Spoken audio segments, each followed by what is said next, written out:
El siguiente problema es de un ciclo termodinámico también. ¿Vale? Veis que pues es lo que están poniendo últimamente, ¿no? Me decía que tenía un sistema termodinámico que estaba formada por un gas ideal monoatómico. Vale, entonces primeras claves que yo tengo que tener en cuenta en este problema. Gas ideal monoatómico.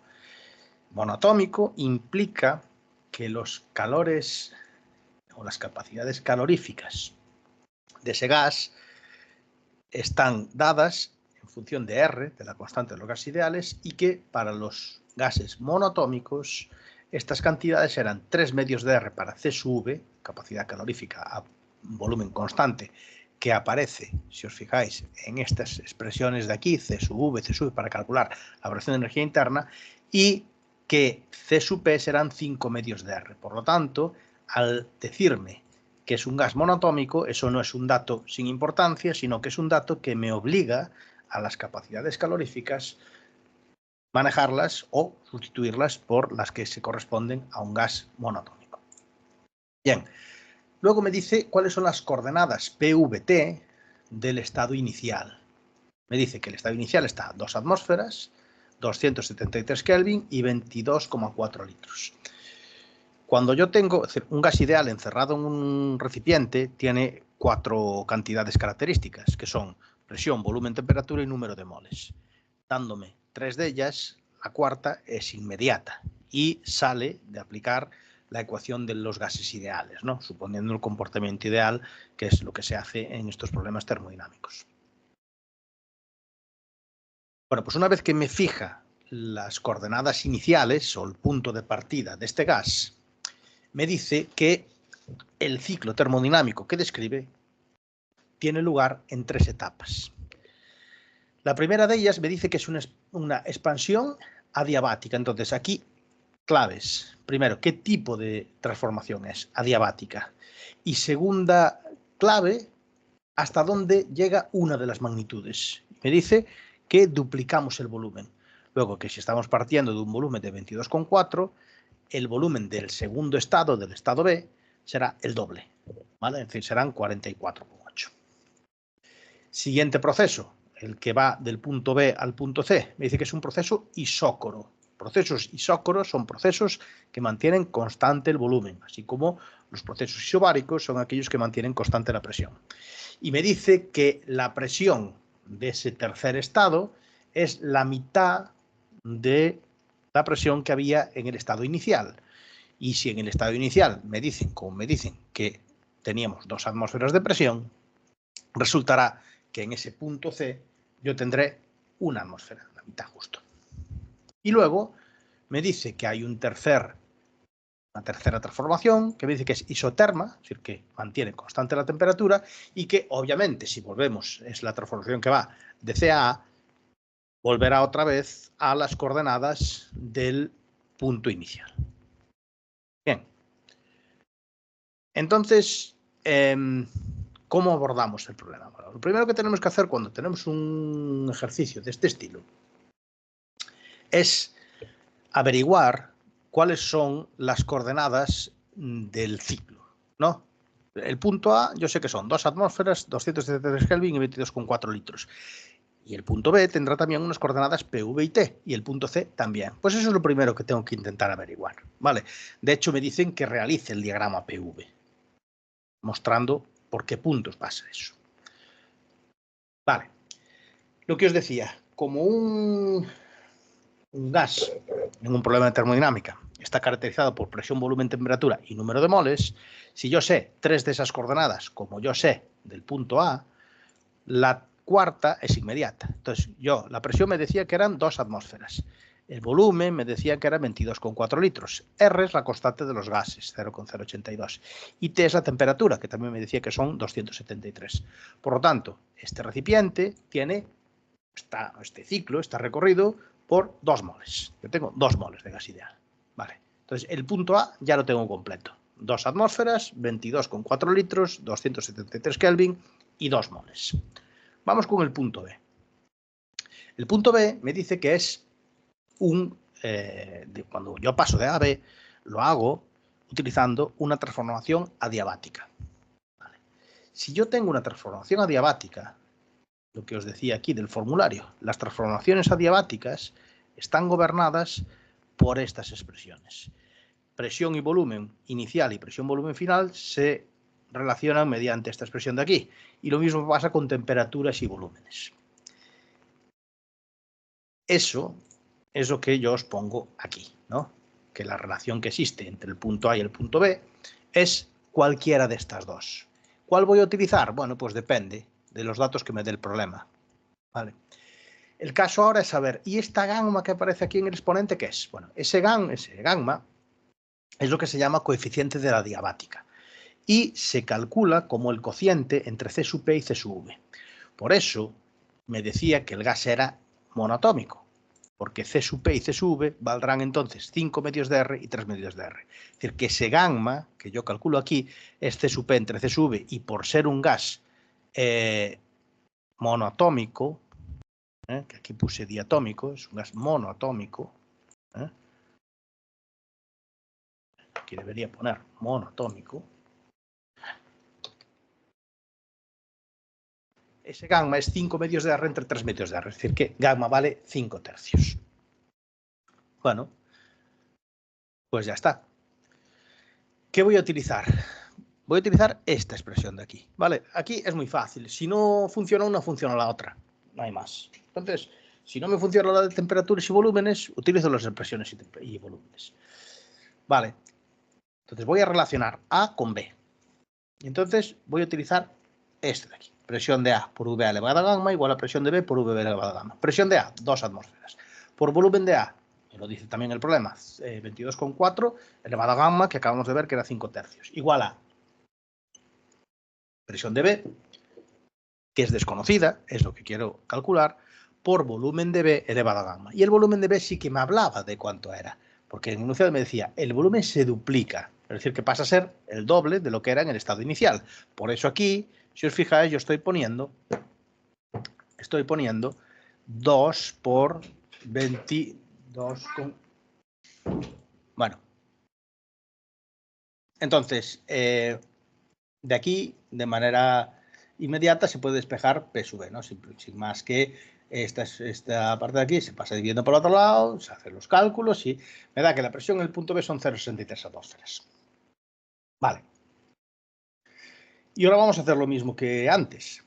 Vamos a, una vez conocidos los valores de presión, volumen y número de moles, vamos a calcular la coordenada que me falta, que es la temperatura. La temperatura es, despejando de la ecuación o de la expresión de los gases ideales, presión por volumen partido por NR. La temperatura del punto B entonces será la presión del punto B, 0,63, por el volumen del punto B, que me decían, el volumen del punto B es el doble del inicial, es decir, 44,8, el doble de 22,4. Entre número de moles, 2, por la constante de gases ideales. Es decir, que el punto A tenía una temperatura de 273 y el punto B tiene una temperatura de 172. Es decir, estamos en un punto que está a una altura inferior, es decir, que está en una isoterma inferior a la del punto A.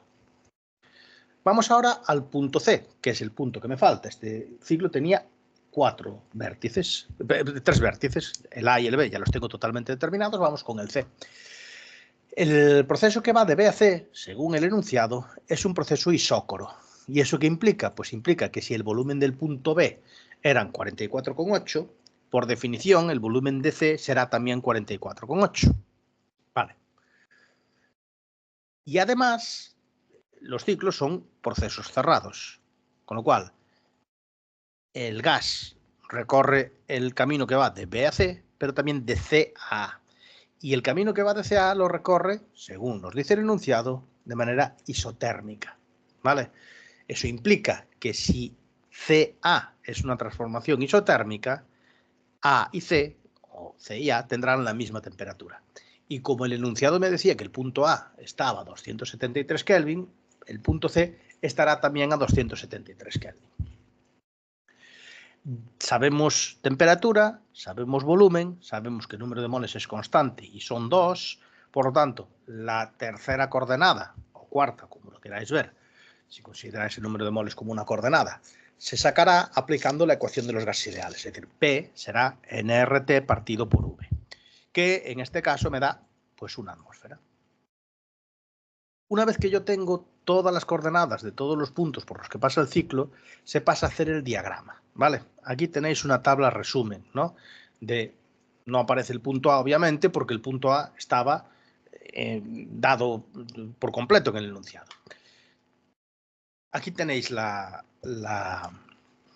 representación gráfica, ¿no? Entonces, ¿de dónde partimos? Partimos de un punto, que era el punto A, en el que teníamos un volumen del punto A que era conocido, ¿vale?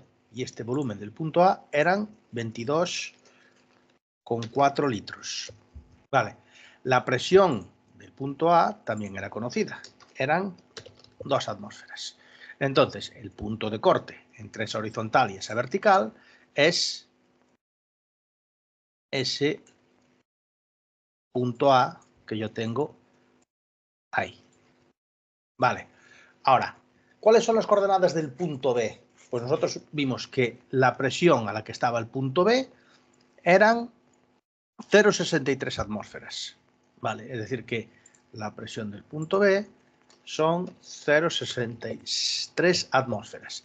Y además el volumen del punto B era el doble del punto A, eran 44,8 litros. ¿Vale? Entonces, si yo trazo una línea horizontal a esta presión y una línea vertical a este volumen, obtengo el punto B. Y luego, el punto C, pues exactamente igual. La presión del punto C estaría sobre esta línea y la presión del punto C yo tenía que era una atmósfera, es decir, que aquí tendría del punto C igual a una atmósfera y el volumen del punto C es el mismo que el volumen del punto B. Entonces aquí tengo el punto C. ¿Cómo se traza el ciclo? Pues uniendo esos puntos. ¿Y cómo? Bueno, pues aquí solo hay que tener en cuenta una cosa, y es que las transformaciones adiabáticas tienen una mayor pendiente que las isotérmicas. ¿Vale? Entonces, la transformación que va de A a B tiene mayor pendiente que la que va de AC. ¿Por qué? Porque AB es adiabática y AC es isotérmica. ¿Vale? ¿Y cuál es la razón de que eso? De que, pues, la ecuación, la ley de Boyle, que me da la relación entre presión y volumen en una transformación isotérmica, es que presión por volumen es igual a constante. Y la que me da esa misma relación en una diabática es que presión por V elevado a gamma es igual a constante. Por lo tanto, si hacemos ahí la derivada, resulta que la derivada siempre me va a dar mayor en valor absoluto en el caso de una transformación adiabática que en el caso de una transformación isotérmica, ¿vale? Bueno, eso a nivel de saber hacer un gráfico de manera correcta, ¿vale? Entonces, quedaros con eso. Transformaciones adiabáticas siempre tienen mayor pendiente que transformaciones isotérmicas. Luego, pues nada, con esos puntos trazamos el diagrama y ahí tenemos el diagrama. Una de las cosas que podéis saber, o que, bueno, puede ser útil en alguna situación, es que los ciclos termodinámicos encierran un área. Y ese área tiene un significado. Es decir, el área que encierra un ciclo termodinámico es el trabajo total del ciclo. ¿Vale? Entonces, si yo quisiera calcular qué área encierra este ciclo en su interior, no tendría más que calcular el trabajo total del ciclo, es decir, la suma de todos los trabajos, de todos los procesos. Y ese es el área del ciclo, ¿vale? Entonces el trabajo es el área que encierra el ciclo. Bien, el problema, además de preguntarme, de decirme que que trazara el diagrama PV, que de hecho era lo primero que me preguntaba, me decía, bueno, que obtuviera los valores de presión, volumen y temperatura, que obviamente sin esos valores el diagrama PV malamente lo voy a poder hacer, o lo voy a poder hacer de manera muy aproximada. Si quiero hacer el diagrama PV bien, tengo que saber cuáles son las coordenadas PV y T de los puntos, ¿no? Y a continuación pasaba a preguntarme el calor, trabajo y energía interna en cada etapa del ciclo y los valores totales, ¿vale? Y luego el rendimiento. Pero bueno, ¿cómo se hace esto? Bueno, pues para hacer esto, lo más fácil es que os sepáis esto. Entonces volvemos otra vez sobre esto, ¿no? ¿Qué podemos recordar siempre? Bueno, pues podemos recordar primero que la variación de energía interna, por ser esta una función de estado, no depende del proceso, sino que solo depende de los puntos iniciales y finales. Es decir, que la variación de energía interna, independientemente de cuál sea el proceso, isotérmico, adiabático, da igual qué tipo de proceso sea, siempre responde a esta fórmula. N, número de moles que recorren el ciclo, por C sub V, capacidad calorífica, volumen constante, por la diferencia de temperaturas, temperatura final menos temperatura inicial. Si yo quiero calcular la variación de energía interna que se produce en el proceso que va del punto A al punto B, simplemente estas temperaturas final e inicial tendré que particularizarlas para el punto A y el punto B. Es decir, que yo tengo que poner final menos inicial. Entonces voy de A a B, B menos A. Vale. ¿Qué datos tenemos? Pues tenemos que este ciclo está recorrido por 2 moles. Tenemos también que es un gas monoatómico. Entonces, como es un gas monoatómico, C sub V son 3 medios de R. Y R son 8,31 en sistema internacional.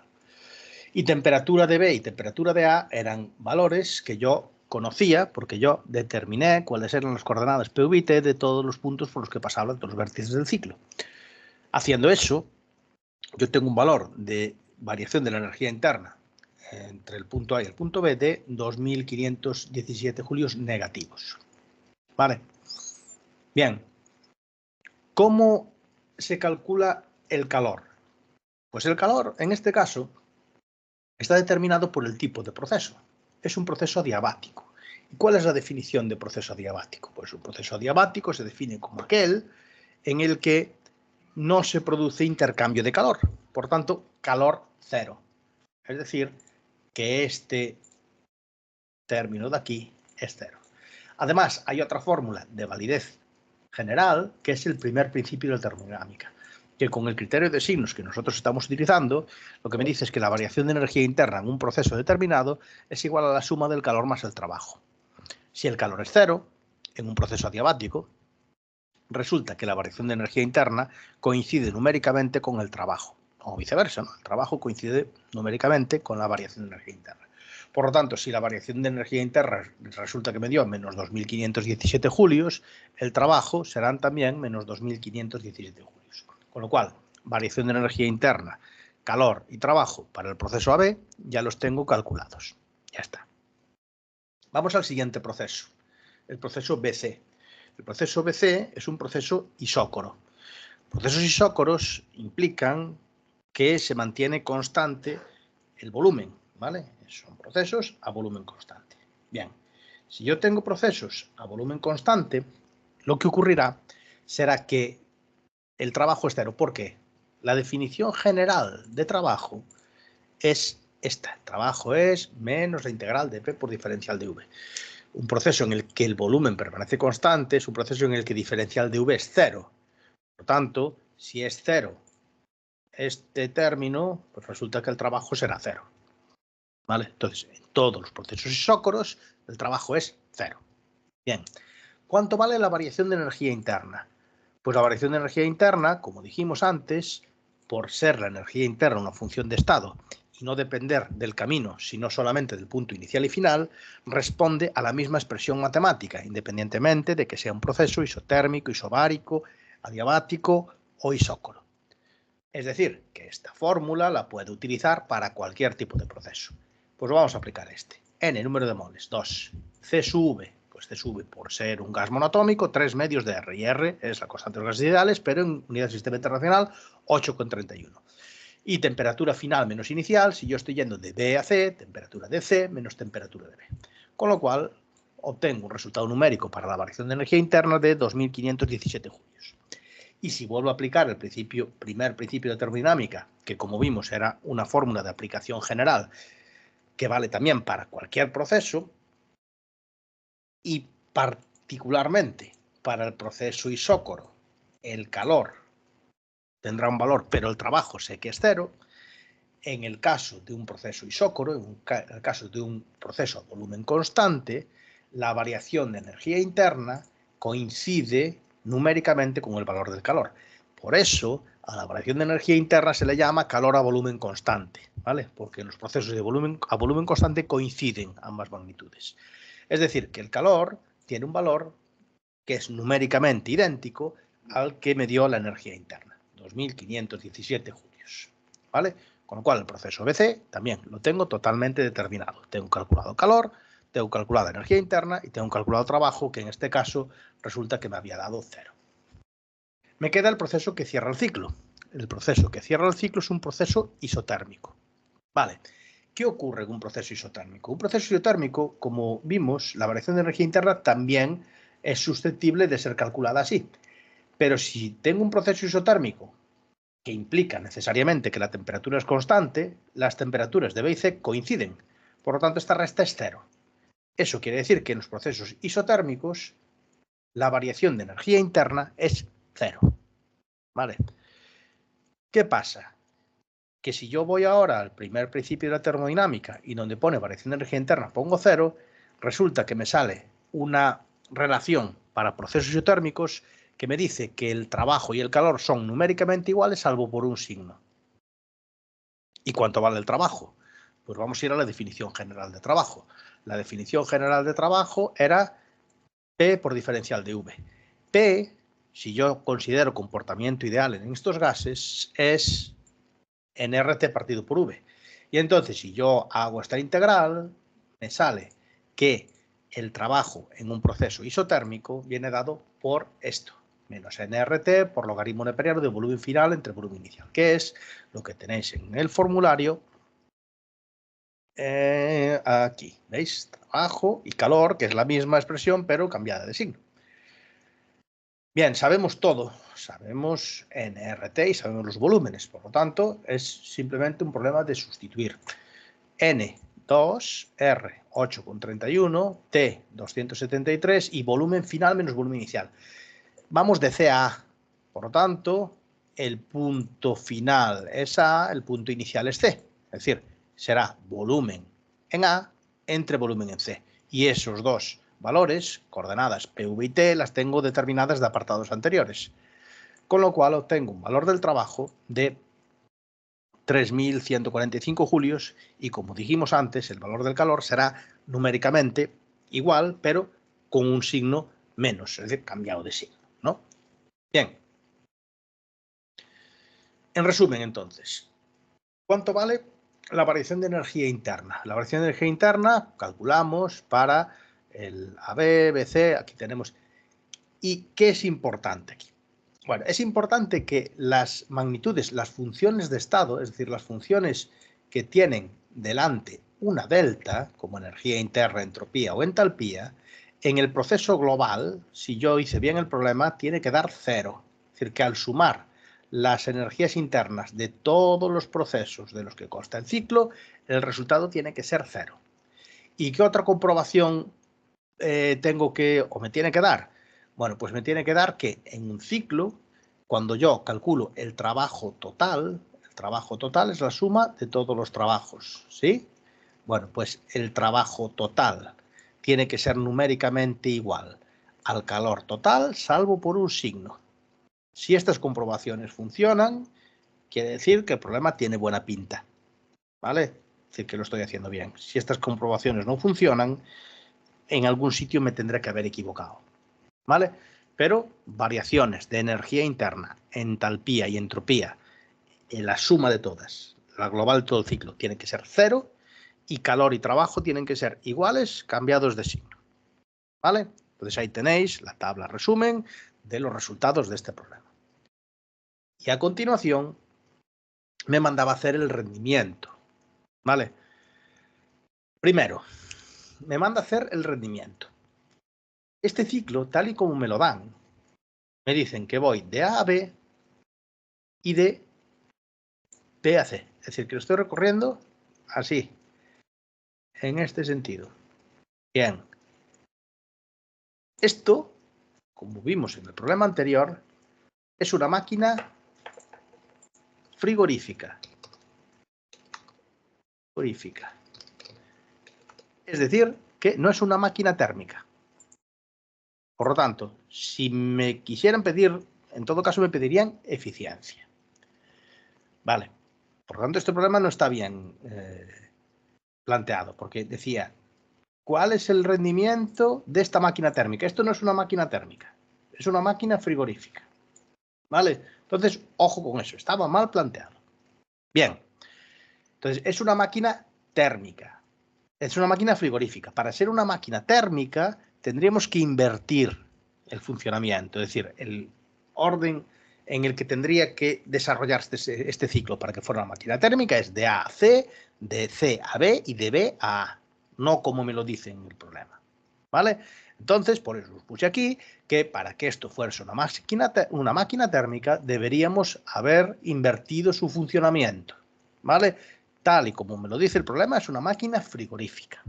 Bien, entonces suponemos que se invierte el funcionamiento del ciclo, ¿vale? Entonces, pues utilizamos cualquiera de las dos expresiones que nosotros tenemos para calcular el rendimiento. Ojo, la de Carnot aquí no la puedo utilizar, no es un ciclo de Carnot. Entonces, aquí son solamente válidas estas dos. La de Carnot aquí no vale. ¿Qué tengo que poner en Q1 menos y en Q2 más? Bueno, pues en Q1 menos tengo que poner la suma de todos los calores que me hayan dado negativo. Y en Q2 más, la suma de todos los calores que me hayan dado positivo. Por eso yo hice aquí el resumen, ¿vale?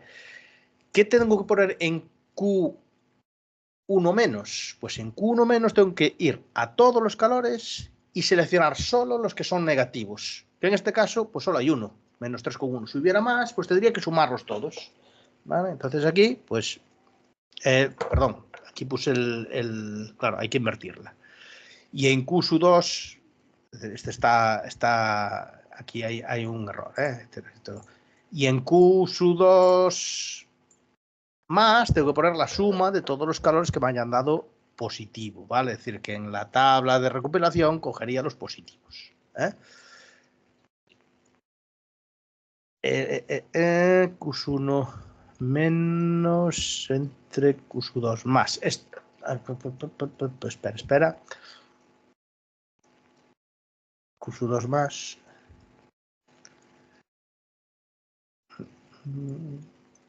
Sí, está bien. Lo que pasa es que obviamente hay que invertir eso, ¿no? Es decir, aquí el problema que aparecía era que si yo invierto la máquina, el funcionamiento de la máquina, cambio de signo todo, ¿vale? A a B pasa a ser BA. Entonces, esta tabla resumen tendría todas las magnitudes cambiadas de signo. Es decir, que Q1 menos sería menos 2,5. ¿Vale? Este menos 2,5. Y Q2 más sería este 3,1. Aquí mantuve los signos porque al dividir uno entre otro, pues da igual, ¿no? Pero fijaros que era un problema que tenía un error grave de concepto y un error grave en la formulación del problema. Os estaban dando un ciclo frigorífico y os pedían un rendimiento de una máquina térmica. Entonces, la única salida que a mí se me ocurre es decir que no, que esto que no funciona así, que esto es una máquina frigorífica, que para que funcionara como máquina térmica tendríamos que invertir el funcionamiento, en vez de ser A, B, B, C, C, A, que fuera al revés, A, C, C, B, B, A, y entonces que sí que podríamos calcular el rendimiento utilizando cualquiera de las dos expresiones generales que tenemos para el rendimiento y a partir de ahí hacer el cálculo del rendimiento sustituyendo y teniendo en cuenta que la tabla resumen que yo hago, al invertir el funcionamiento del ciclo, invierte también los signos de todas las magnitudes, ¿vale? Es decir, transformar un ciclo térmico en un ciclo frigorífico en términos de calor, trabajo y variación de energía interna implica un cambio de signo en todas las magnitudes de esa tabla resumen que yo hago, ¿vale? Bueno.